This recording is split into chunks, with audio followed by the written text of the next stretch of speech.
Hello everyone, welcome to my channel Beyond the Sewing Room. I'm Diane. So today I'm going to share mainly a few book reviews with you. I'm also going to be telling you about what I'm wearing and also what I'm working on at the moment. There's also a really fun make that I did this week that I think you might like, and I'm definitely going to be making it again.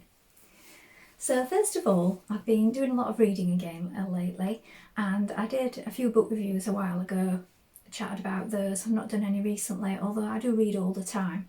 But this past few weeks I've had a few come in at the library that I really enjoyed and that I've had on order for absolutely ages. So I thought I'd mention those. They've both been quite popular in recent months and over the past year really. But at the time I was unsure whether I was going to buy them or wait. Now I always order things from the library first of all if I can. Then I have a look if I can get them second hand or in, from the charity shop or online second hand sellers. But this time I did wait. Now there were three that all came within a short time span.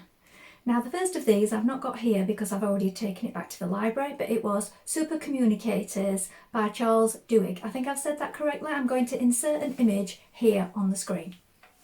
Now it was a really good read, and I think I first heard about this on the breakfast television show, I think it was. Now the thing with this book is a lot of it is about how we communicate with each other, how we can be better at that, things that we're lacking and things that we need to do more of. Now, what I did like about this was that it gave you some tips for in situations where you might have been stuck for what to say, you might have been in a conversation with someone and then worried about it falling flat, you might have been in an interview wanting to portray your best self or whatever. Now, a few of these things I thought were really good and a few were really prescriptive, so I suppose it's how you want to look at that and how you want to take it or take from the book. A lot of the anecdotes and stories and research sort of papers that are included within it are things like how it's been used in advertising, how it's been used in conflict resolution and things like that. So there's also the factor that sometimes when we're having a conversation with people, it's not always about what we think it's about and sort of the underlying theme of it, and do we pick up on that? And sometimes how people, they sort of clash because your energy is different to their energy, and maybe you're talking about one thing and they're talking about something else and neither of you are getting it. So that was really good and I found all that really interesting. I mean, the things with how it's been used in advertising and how it's been used to manipulate people, these were things that didn't sit really well with me, because there's also the fact that people can get their hands on information and books like this, and I know it's psychological tricks and they're already out there, but people can use these ways to manipulate each other, and sort of it's good to learn, but the thought of people learning how to use these skills just so that they can manipulate people in relationships and in work and so on, yeah, that didn't sit very easily with me, and I know that goes on anyway, but yeah, it really gets you thinking about the way people do treat us sometimes, and especially sort of advertising and professionals that we think are maybe doing things for our own good, and then maybe they're not, maybe it's about money or something like that. So yeah, I found it really fascinating. I wrote a few things down in my notebook, so I'll just talk to you about those. So there was things like this, like the first rule, pay attention to what kind of conversation. So what do people really want to talk about? And if they're engaged, do they laugh even when it's not funny? Are they nodding? Are they making all the proper noises like yeah and uh-huh and stuff like that? Are they asking questions? So do they want you to tell them more about it? And if not, do they want to change the subject? So are they just asking about something completely different or saying, oh, let me tell you about this? That sort of means that they want to move on. So I thought that was really interesting, because I suppose people do that sometimes and we don't actually notice it, and sort of not to be annoyed about that, but just to realise that maybe people want to move on now and not carry on talking about the same thing, or maybe they're bored with what you're talking about.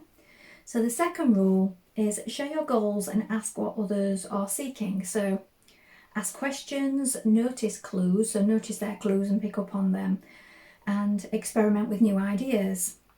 So it's sort of asking open-ended questions. So how did you decide to whatever? Are you glad about that? And so on. And what was it like?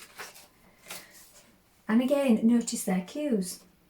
So if they become quiet and have passive eyes, looking all over the place, they're thinking but they're not responding.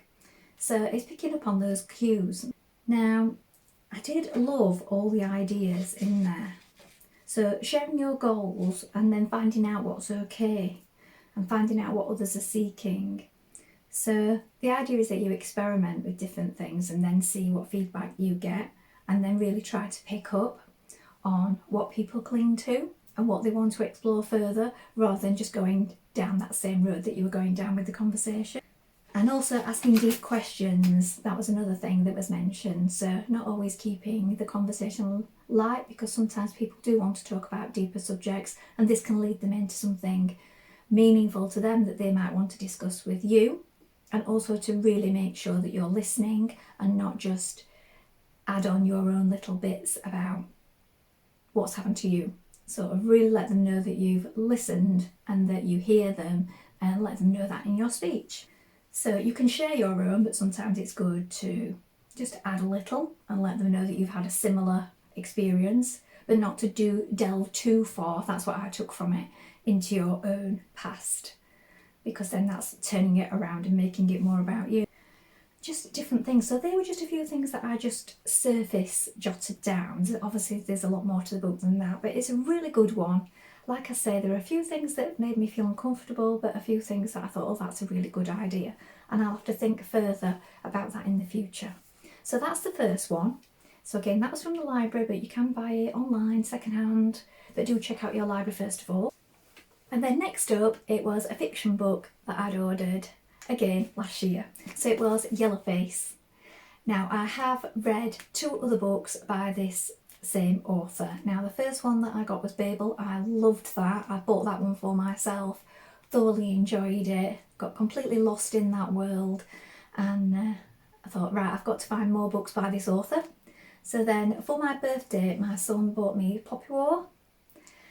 Now this was a little different, and I felt it was a lot more violent and maybe not quite as much my cup of tea.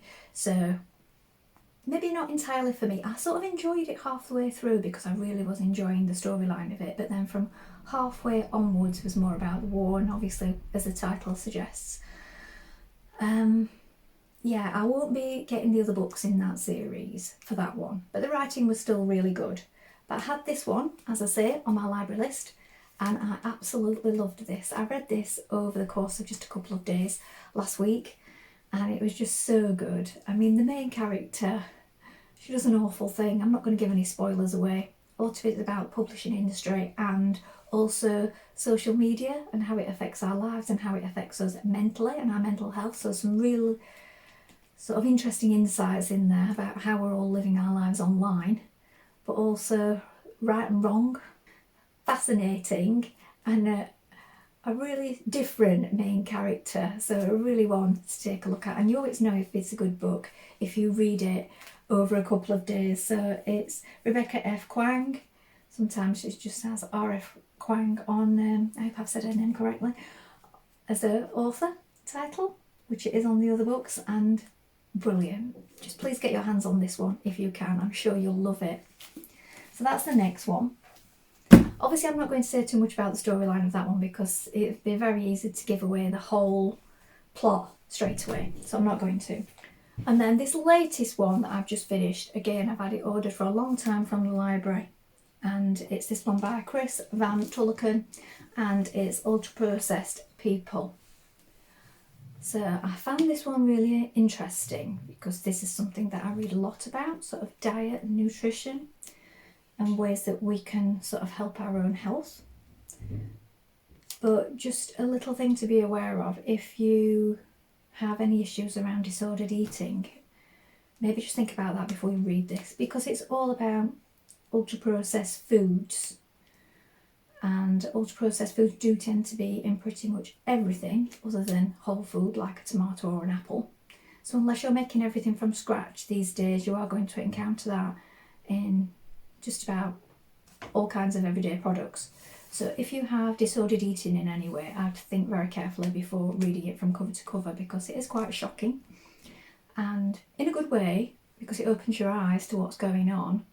But for some people, this might create further problems in their eating, I think. That's nothing against the book. That is purely so people don't go too over the top with restricting their eating and then not consume enough calories. So that's just something I wanted to say first of all about that.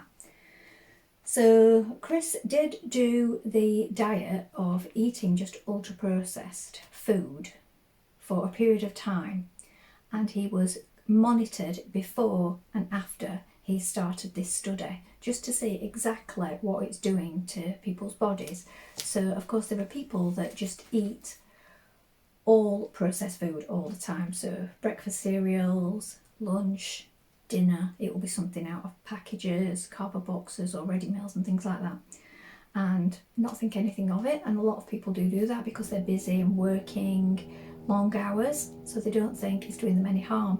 But what he did was he just ate like this, had a look at the effects that had happened to his body. Now he found that it had not only affected his body, it had affected his brain, it had affected his energy levels and all kinds of things. So he did this, and then after that went on a diet that was completely whole foods. And he does say that while you're reading this, not to restrict yourself, just to eat the foods. I didn't do this though, by the way. Just to eat all these foods and then carry on reading. And the more that you read and you learn more about it, they'll become more disgusting to you. So I suppose that's a good way of putting yourself off them. And he does say that he found this as well, that the more you learn about these foods, they start to taste artificial and they start to taste disgusting.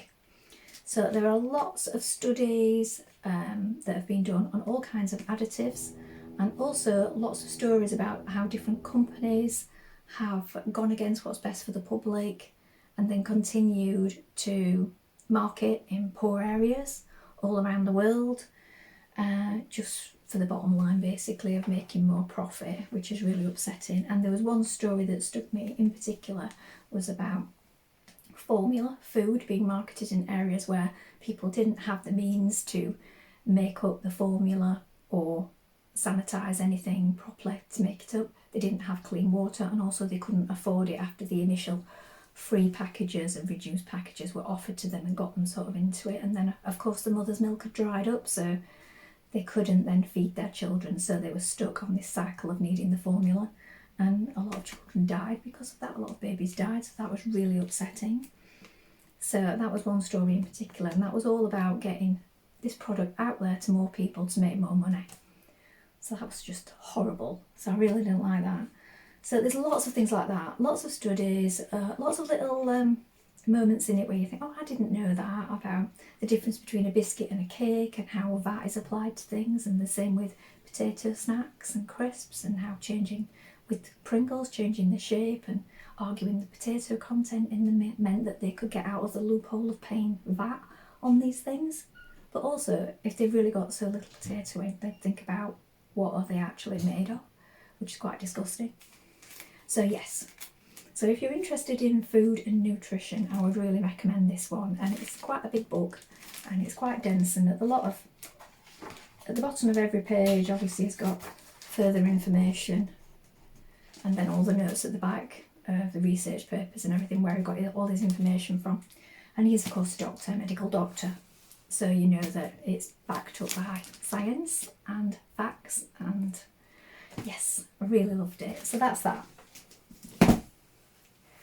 So I'm going to just explain quickly what I'm wearing today, because I always forget to do this. So on my bottom half today, I'm wearing this skirt. So I'm wearing this skirt today, which I made a little while ago, which is a wrap over skirt. This was a scrap busting project. Please ignore the noise in the background if you can hear that. Can't do anything about that at the moment. So that's this wrap around, and it's this pattern.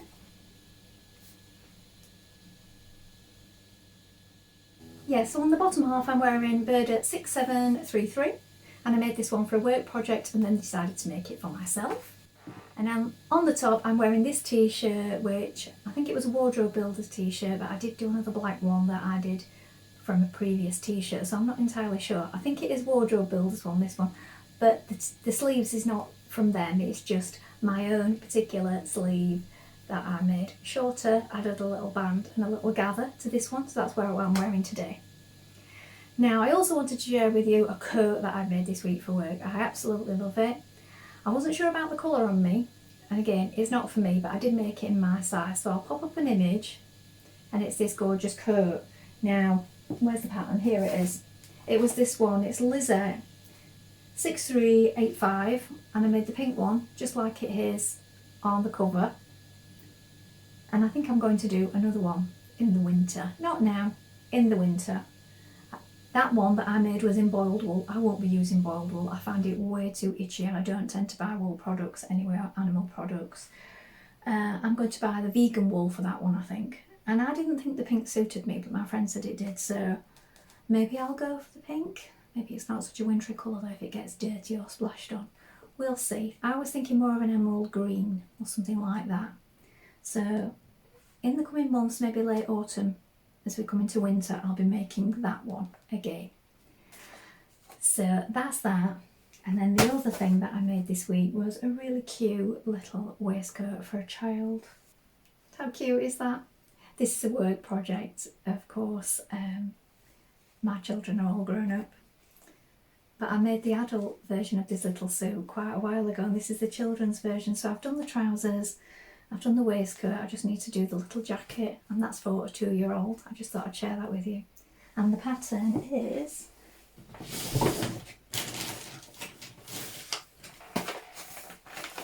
this one, the 9443. So I'm making all of it, but I'm doing it for separate videos. So trousers, waistcoat completed, and then just the jacket to go. Well, I hope you enjoyed that today. Thank you so much for watching, and I will be back soon. Remember to like and subscribe, and of course leave a comment. Bye for now.